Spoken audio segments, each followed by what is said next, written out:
Ever since I was young, growing up in a small village far from the bustling city, I knew I didn't possess any particular talents. My future felt bleak, like a road leading to nowhere. Life in the countryside was monotonous and stifling.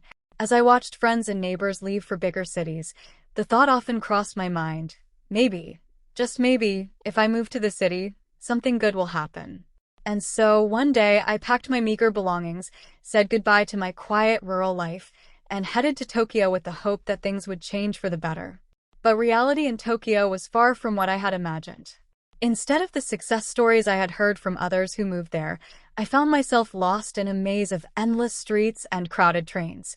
The job I managed to get paid a mere 120,000 yen per month, barely enough to survive.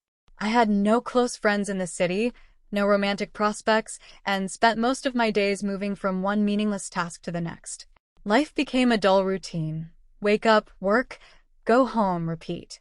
The initial excitement I felt about moving to the city had long faded, replaced by an overwhelming sense of failure. I couldn't help but compare myself to those around me. Friends from my village would post on social media about their glamorous lives, and I would scroll through the images with envy.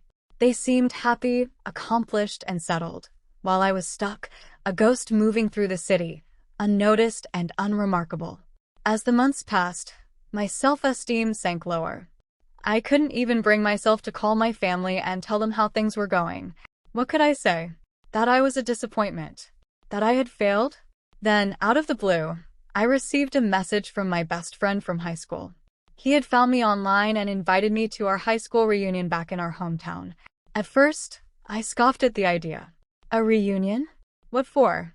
I had nothing to show for the years that had passed since high school.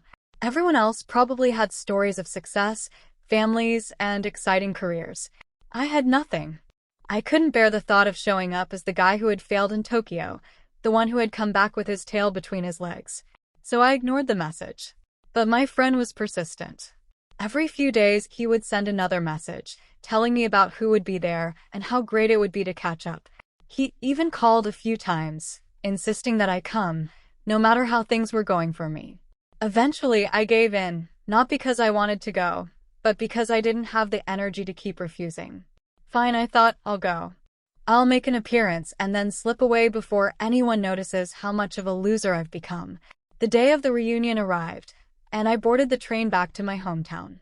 The ride was long, and my thoughts were heavy with memories of my past self, full of hope, brimming with ambition, and sure that life had something great in store for me. The person I had become now was a far cry from that idealistic teenager. As I neared my hometown, a sense of nostalgia washed over me.